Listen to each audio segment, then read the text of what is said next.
গার্লফ্রেন্ডের সাথে গুল্লি ডান্ডা খেলার জন্য গার্লফ্রেন্ডের বাবার ফার্মেসিতেই কন্ডোম কিনতে যাওয়ার পর শুভমের সাথে কি কি ঘটে যায় তা নিয়েই আজকের গল্পটা। সরি, বলতে ভুলে গেছি যে শুভম হচ্ছে আমাদের গল্পের মূল নায়ক। তো শুভম আজকে অনেকটা এক্সাইটেড, কারণ আজকে সে তার গার্লফ্রেন্ড রুহির সাথে ডেটিংয়ে যাচ্ছে। তার প্ল্যান হলো সিনেমা হলের পেছনে বসে রোমান্স করা, এবং সে এটা তার গার্লফ্রেন্ড রুহির সাথে ফোনে আলাপ করে বলে দেয়। কিন্তু তার গার্লফ্রেন্ড বলে, আগে তুই আমার বাসাতে আয়। সাথে তাকে এটাও মনে করিয়ে দেয় যে তুই প্রথমবার আমার বাসাতে আসতেছিস, তাই যেন খালি হাতে আসিস না, সঙ্গে কিছু একটা নিয়ে আসিস। শুভম তার গার্লফ্রেন্ডের ইশারা বুঝে যায়, সে বুঝতে পারে যে তার গার্লফ্রেন্ড তাকে কি নিয়ে যেতে বলছে। তাই সে পাশের একটি ফার্মেসিতে যায় এবং দোকানদার আঙ্কেলকে বলে, আঙ্কেল বেশিক্ষণ টিকবে এবং 6 ইঞ্চিওয়ালা একটা কন্ডম দেন তো। দোকানদার তাকে একটা কন্ডম দিল। সে বলে, আঙ্কেল একটা দিয়ে হবে না, পুরো ফ্যামিলি প্যাক দিন, আর হ্যাঁ একটু রু অবসওয়ালা ফ্লেভার দিন। এটা শুনে আঙ্কেল অনেকটা খেপে গিয়ে বলে, কেন বে, তুই কি মুখ দিয়ে চাটবি নাকি? তখন শুভম অনেকটা ভেবাচাকা খেয়ে যায় এবং সেখান থেকে কন্ডম নিয়ে চলে আসে একটা ফুলের দোকানে ফুল কিনতে। কিন্তু ফুলের দাম অনেক বেশি হওয়ায় সে অন্য কিছু প্ল্যান করে। শুভম কবরস্থানে চলে যায় এবং দেখে একজন লোক তার স্ত্রীর কবরে ফুল দিয়ে কাঁদতেছে। তখন শুভম তার পাশের একটা কবরের সাইডে বসে কাঁদার অ্যাক্টিং করে এবং সেই লোকটি চলে যাওয়া পর্যন্ত সেখানে অপেক্ষা করে। সেই লোকটি চলে গেল এবং শুভম সেই ফুলগুলো নিয়ে চলে আসে তার গার্লফ্রেন্ড রুহিদের বাড়িতে। কলিং বেল বাজাতেই একজন আঙ্কেল সে দরজা খুলে দেয়। কি, এটা তো সেই আঙ্কেল যার কাছ থেকে কিছুক্ষণ আগে শুভম কন্ডম কিনলো। আঙ্কেল ক্ষিপ্ত হয়ে বলে, তুই এখানে? শুভম কি বলবে বুঝতে পারছিল না। এর মাঝে তার গার্লফ্রেন্ড বের হয়ে আসে এবং বলে, আরে শুভম, তুই বাইরে দাঁড়িয়ে আছিস কেন? আয় ভিতরে আয়। এই বলে রুহি শুভমের হাত ধরে তাকে ভিতরে নিয়ে যায় এবং রুহি তার বাবাকে বলে, বাবা এটা আমার ফ্রেন্ড। এটা শুনে তার বাবা অবাক হয়ে বলে, এটা তোর ফ্রেন্ড? তখন রুহি বলে, প্লিজ বাবা, তুমি পুরোনো যুগের বাবাদের মতো এমন রিয়াকশন দিও না তো। একটা ছেলে আর একটা মেয়ে কি জাস্ট ফ্রেন্ড হতে পারে না? এই বলে রুহি শুভমকে নিয়ে তার রুমের ভিতরে চলে যায় এবং রুহি যেহেতু তার বাবার সাথে শুভমের ঘটে যাওয়া ঘটনাগুলো জানে না, তাই রুহি নর্মাল আচরণগুলোই করতে থাকে। কিন্তু এদিকে শুভমের তো ফেটে চুমচির হয়ে যাচ্ছে। সে ভাবতেছে যে এখান থেকে কোনো মতো কেটে পড়লেই সে বেঁচে যায়। এরপর রুহি শুভমকে বসে রেখে অন্য রুমে যেতে চায় রেডি হওয়ার জন্য। কিন্তু রুহির বাবা যেভাবে শুভমের দিকে বারবার তাকাচ্ছে তাতে শুভম ভয় পেয়ে যায় এবং বলে, রুহি আমিও তোর সাথে যাই। তখন রুহি ক্ষিপ্ত হয়ে বলে, আমি রুমে কাপড় চেঞ্জ করতে যাচ্ছি। আর তখন শুভম উপায় না পেয়ে বলে, ওকে তুই যা, আমি এখানে বসে আছি। তখন রুহি তার বাবাকে বলে, বাবা তোমরা দুজন বসে কথা বলো, আমি একটু চেঞ্জ করে আসি। তখন রুহির বাবা বলে, তুই কোনো টেনশন করিস না, তুই যা, আমি দেখছি। এই বলে রুহির বাবা শুভমের দিকে আস্তে আস্তে এগিয়ে আসতে থাকে। ভয় পেয়ে শুভম আবার রুহিকে ডাক দেয় এবং বলে, রুহি ওয়াশরুমটা কোন দিকে রে? এরপর শুভম তাড়াহুড়ো করে ওয়াশরুমে ঢুকে পড়ে, কিন্তু ওয়াশরুম থেকে বের হতেই দেখে রুহির বাবা তার সামনে দাঁড়িয়ে আছে। শুভম ভয় পেয়ে আবার ওয়াশরুমে ঢুকে পড়ে হাত ধোয়ার বাহানায়। কিন্তু হাত ধুতে ধুতে আয়না দেখে রুহির বাবা তার পেছনে ক্ষিপ্ত হয়ে দাঁড়িয়ে আছে। ভয়ে তার গলা শুকিয়ে যাচ্ছে, এটা ভেবে যে না জানি এখন কি হতে চলেছে। তারপর সেটাই হলো যেটার ভয় সে এতক্ষণ থেকে পাচ্ছিল। অর্থাৎ রুহির বাবা তার শার্টের কলার ধরে তাকে ওয়াশরুম থেকে টেনে বের করে এবং গালি দিতে থাকে, এটা বলে যে হারামি, তোর এত বড় সাহস, তুই আমার মেয়ের সাথে গল্লি ডান্ডা খেলার জন্য প্ল্যান করিস? তখন শুভম ব্যাপারটা সামলানোর জন্য বলে, আরে আঙ্কেল আপনি আমাকে ভুল বুঝতেছেন। এই বলে সে তার ফেসবুক আইডিটা ওপেন করে বলে, আঙ্কেল এই দেখুন, রুহি নয়, আমার গার্লফ্রেন্ড প্রিয়ার সাথে আমার রিলেশনশিপ আছে। এটা দেখে আঙ্কেল অনেকটা শান্ত হয়ে যায়। শুভম মনে করে, যাক বাঁচা গেল। কিন্তু আঙ্কেলের মাথায় যে অন্য বুদ্ধি হেঁটেছে এটা শুভম বুঝতে পারে না। শুভম কিচেনে যায় একটু পানি খাওয়ার জন্য। এই ফাঁকে আঙ্কেল রুহিকে গিয়ে বলে দেয় যে, আরে তোর শুভম তো প্রিয়া নামের একটা মেয়ের সাথে রিলেশনশিপে আছে।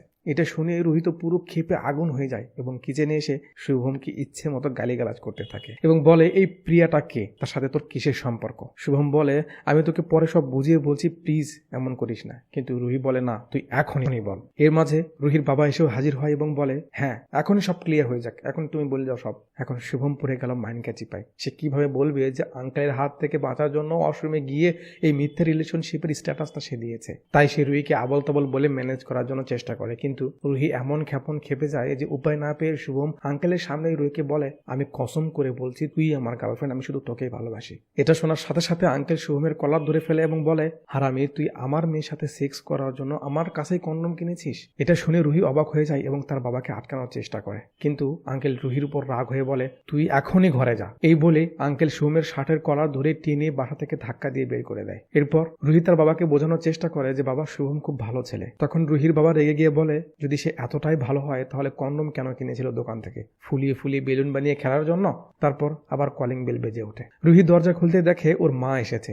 বাইরে বৃষ্টি হচ্ছিল, তাই তার মা অনেকটা ভিজে গেছে। হে কি, আন্টির সাথে দেখি শুভমও এসেছে। এটা দেখে রুহির বাবা চমকে গিয়ে বলে, আরে তুই? তখন রুহির মা বলে, আরে হ্যাঁ, ওই তো আমাকে লিফট দিল। আচ্ছা, তোমার আমাকে নিতে আসার কথা, তুমি আসোনি কেন? তখন রুহির বাবা কি বলবে ভেবে পাচ্ছিল না। এই সুযোগে শুভম চট করে বলে ফেলে, আরে আন্টি, আঙ্কেলই তো আমাকে পাঠিয়েছে আপনাকে পিক করার জন্য। এটা শুনে রুহির মা বলে, আচ্ছা তো তুমি কেন, তোমার আঙ্কেল কি করছিল? এটার উত্তরে রুহির বাবা কি বলবে ভেবে পাচ্ছিল না। এর মাঝেই শুভম বলে ওঠে, আরে আন্টি, আঙ্কেল তো আপনার জন্য দোকানে ফুল কিনতে গিয়েছিল। এটা শুনে রুহির বাবা অনেকটা চমকে যায়, বাট শুভমকে কিছু বলতেও পারছে না। এরপর রুহির বাবা শুভমের হাত থেকে ফুলগুলো নিয়ে রুহির মাকে দিয়ে দেয়, যে ফুলগুলো শুভম আসলে কবরস্থান থেকে এনেছিল রুহিকে দেওয়ার জন্য। ফুলগুলোর সাথে একটা চিরকুট লেখা ছিল, যেখানে কিছু রোমান্টিক কথা লেখা ছিল।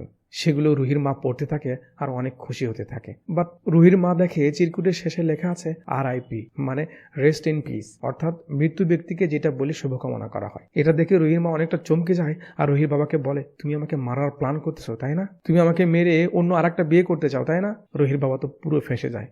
তখন পরিস্থিতিটাকে সামলানোর জন্য শুভম বলে ওঠে, আঙ্কেল প্লিজ কিছু মনে করবেন না, এবার আমাকে সত্যটা বলতে দিন। এটা শুনে রুহির বাবা একটু ভয় পেয়ে যায়, মনে করে না জানি এই হারামি কি বলে বসে। তখন শুভম বলে, আন্টি, আঙ্কেল আসলে এবার আপনাদের ম্যারেজ অ্যানিভার্সারিতে আপনাকে প্যারিস ঘুরতে নিয়ে যাওয়ার প্ল্যান করতেছে। তো আমি ফুলের দোকানদারকে বলেছিলাম যে রোমান্স ইন প্যারিস লিখতে, বাট সে হয়তো সংক্ষেপ করতে গিয়ে RIP লিখে ফেলেছে। তখন রুহির মা রুহির বাবাকে বলে, ও কি সত্যি বলছে? তখন রুহির বাবা বলে, হ্যাঁ, শুভমের মতো এত ভালো ছেলে কি মিথ্যা বলতে পারে? তখন রুহির মা খুশি হয়ে যায় এবং প্যারিসে যাওয়ার নিউজটা শুনে রুহির মায়ের মনে একটু রোমান্স জেগে ওঠে। খুশি হয়ে রুহির মা শুভমকে বলে, বাবা তুমি বসো, আমি তোমার জন্য আমার নিজের হাতে চা বানিয়ে আনছি। তখন শুভম বলে, আন্টি, চা নয়, শুধু এক গ্লাস জল হলেই হবে। তখন রুহির মা রুহির বাবাকে বলে, দাঁড়িয়ে দাঁড়িয়ে কি দেখছো, যাও ওর জন্য এক গ্লাস পানি এনে দাও। রুহির বাবা পানি আনতে যায়। এদিকে শুভম রুহির মার সাথে লাইন মারা শুরু করে দেয়। শুভম বলে, আন্টি, আপনি এই বয়সেও এত সুন্দর কি করে? কেউ বিশ্বাসই করবে না আপনার এত বড় একটা মেয়ে আছে। রুহির মা তো প্রশংসা পেয়ে মহা খুশি হয়ে যায়। এদিকে রুহির বাবা এসব দেখে ফুলে একদম বম হয়ে যাচ্ছে, বাট তার কিছু করার নেই, কিছু বলার নেই। পানি খাওয়ার পর শুভম বলে, আন্টি, আমি তাহলে এবার যাই, বাইরে অনেক বৃষ্টি হচ্ছে, বা তারপরও কি আর করার। এটা শুনে রুহির মা বলে, আরে এই বৃষ্টির মাঝে তোমার বাইরে যেতে হবে কেন? বসো, আমি রান্না করি, তুমি খেয়ে তারপরে যেও। তখন শুভম বলে, আন্টি, আজকে না, আজকে আমার মনটা খুব খারাপ। রুহির মা বলে, কেন, কি হয়েছে তোমার? তখন শুভম বলে, আরে আন্টি, আর বললেন না, আজকে আমার এক বান্ধবীর সাথে ঘুরতে যাওয়ার কথা ছিল, কিন্তু শেষ মুহূর্তে এসে তার বাবা তাকে আটকে দিল, আর যেতে দিচ্ছে না। বলুন, এটা কোনো কথা? তখন রুহির মা বলে, সমস্যা কি, অন্য কাউকে নিয়ে ঘুরতে যাও, তাহলে তোমার মন ভালো হয়ে যাবে। তখন শুভম বলে, গুড আইডিয়া, তাহলে আন্টি চলেন আপনার সাথে ঘুরতে যাই। তখন রুহির মা রুহির বাবার দিকে ইঙ্গিত করে বলে, আরে না, তোমার বান্ধবীর বাবার মতো আর এক পিস এই বাড়িতেও আছে। তখন শুভম মন খারাপ করে বলে, সিনেমার টিকিটও অলরেডি কিনে ফেলেছি, এখন টাকাটাও নষ্ট আর মুডটাও নষ্ট। তখন রুহির মা বলে, তুমি একটা কাজ করতে পারো, তুমি রুহিকে নিয়ে যেতে পারো, তোমার বান্ধবীর সাথে যে যে প্ল্যান করেছিলে তুমি, সে অনুযায়ী রুহির সাথে তুমি এনজয় করতে পারো। তখন রুহি বলে ওঠে, আম্মু, তুমি যখন এত করে বলছো, তাহলে আমি তোমার কথা ফেলি কি করে? তখন রুহির মা বলে, তাহলে দেরি করছো কেন, যাও তোমরা এনজয় করো। রুহির বাবা ওদের কিভাবে আটকাবে ভেবে পাচ্ছিল না, রুহির মাকে কিভাবে আজকের ঘটনা খুলে বলবে সেটাও বুঝতে পারছিল না। আর এর মাঝেই রুহি আর শুভম রেডি হয়ে যায় এবং বাসা থেকে বের হয়। গেট পার হইতে রুহির বাবা পেছনে পেছনে আসে এবং শুভমকে বলে, রাত 8টার আগেই আমার মেয়ে আমার বাসায় পৌঁছা চাই, 1 মিনিটও যেন এদিক ওদিক না হয়। তখন শুভম রুহির বাবার কাছে যায় এবং বলে, আঙ্কেল, আমি রুহিকে সত্যিকারের ভালোবাসি, আমি কথা দিলাম আপনার মেয়ের সাথে আমি খারাপ কিছুই করব না এবং ঠিক সময়ে তাকে বাড়ি পৌঁছে দেব। এই বলে পকেট থেকে কন্ডমটা বের করে রুহির বাবার হাতে ধরে দিয়ে বলে, আঙ্কেল, এই কন্ডমের টাকাটা কিন্তু অবশ্যই দিয়ে দিবেন, আপনার কাছে কিন্তু বাকি রইল। এই বলে শুভম চলে যায়। ঠিক সেই সময় বাসার ভিতর থেকে একদম ফুল সেক্সি মুডে রুহির মা রুহির বাবাকে ডাক দেয় এবং বলে, ওগো শুনছো, প্লিজ একটু এদিকে আসো না। তখন রুহির বাবা খুশি হয়ে শুভমকে মেইন করে বলে ওঠে, কন্ডমটা ফেরত দেওয়ার জন্য অনেক ধন্যবাদ বেটা। আর আমাদের স্টোরি এখানেই শেষ হয়ে যায়। এত দূর পর্যন্ত ভিডিও দেখার জন্য আপনাকে অসংখ্য ধন্যবাদ।